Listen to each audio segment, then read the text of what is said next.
अजीब देश है हमारा। कहने को तो भारत विविधताओं से भरा हुआ देश है।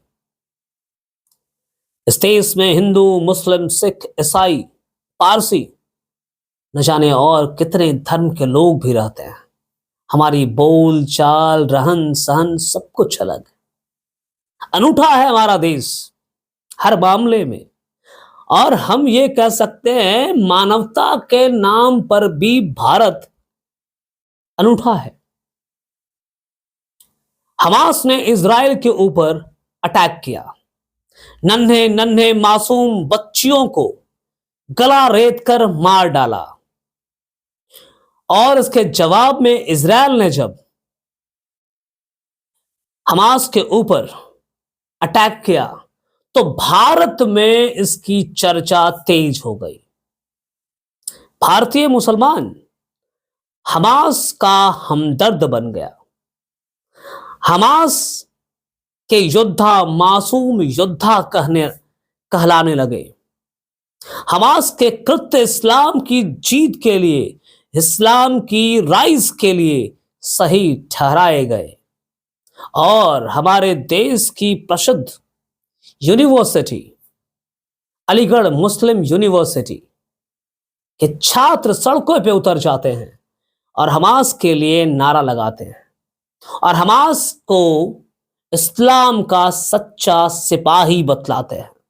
और वो ये कहते हैं कि फिलिस्तीन और हमास के जो योद्धा हैं वो क्रिकेट नहीं खेलते, वो कोई गेम नहीं खेलते, वो अल्लाह से प्रेम करते हैं और अल्लाह के नाम पर कुर्बान हो जाएंगे। मुझे समझ नहीं आता ये विचार आते कहां से हैं। कैसे आप सोच सकते हैं कि एक छोटी छोटी नन्ही बच्चियों का गला रेत कर आप अल्लाह को खुश कर पाएंगे, उस परवरदिगार को खुश कर पाएंगे? और वो परवरदिगार जो आपको देख रहा है कहीं से, आपके इस कृत्य से खुश होगा? कदापि नहीं। वो खुदा, वो परवरदिगार इस कृत्य से कभी खुश नहीं होगा। इतिहास ने सही लिखा है कि इस्लाम का राइज जो है आयरन एंड ब्लड की पॉलिसी से हुई है और आज भी इस्लाम उसी कृत्य को कर रहा है।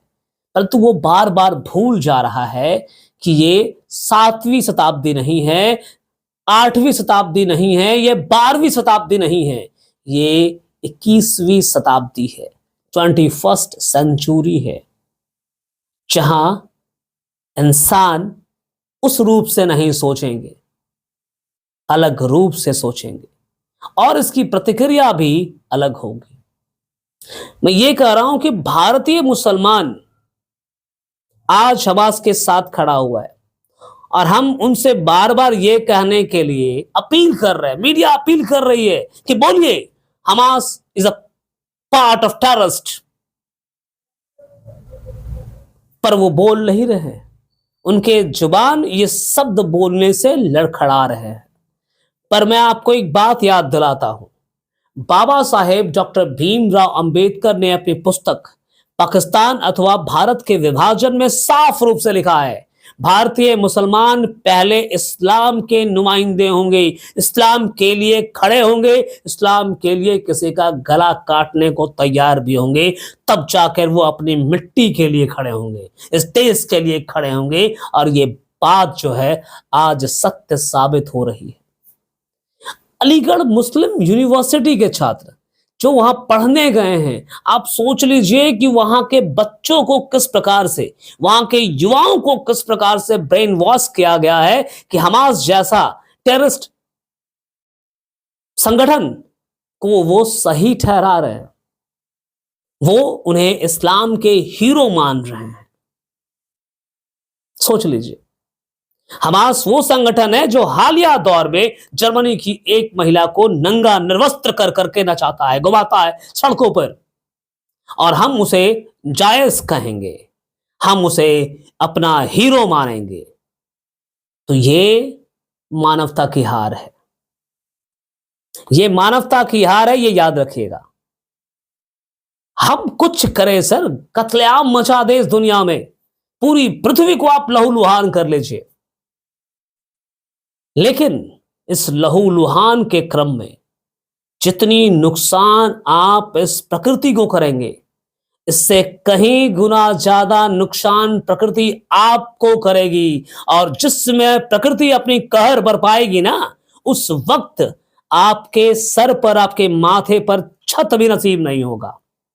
उस वक्त इधर यहां वहां भागते नजर आएंगे।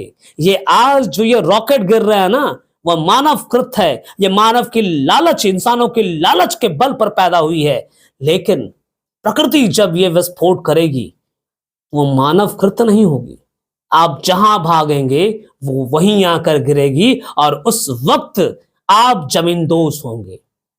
उस वक्त आप कहना हम शहीद हो रहे हैं, क्योंकि हमने मानवता का कत्ल जो किया था, और मानवता का कत्ल करके हम शहीद ही हुए हैं। याद रखिएगा, वो दौर भी आएगा। नन्हे मासूमों की चीख जब आपको नहीं रुलाती है, उसकी तड़प आपके आंखों में आंसू नहीं लाती है, बेरहम की तरह आपकी चाकू निकलती है, उसके गले पे रख देते हैं और अल्लाह अकबर कह करके गला रेत देते हैं, और इसमें आपको आनंद आता है और आप उस वीडियो को दुनिया में वायरल करते हैं। हमास के चीफ कहता है कि वो दिन दूर नहीं जब पूरी दुनिया पर हमास का कब्जा होगा। वाह, क्या तर्क है! इस्लाम की जीत के लिए क्या तर्क है! मैं इसे सुनकर अपने आप में क्या कहूं, मैं अभी भी बोलते वक्त भी जो है ना, ठहर सा गया हूं कि इंसान किस दौर में जी रहा है और किस तरह से सपने पाल ले रहा है। उस कुदरत से बड़ा आज तक दुनिया में कोई नहीं हो पाया।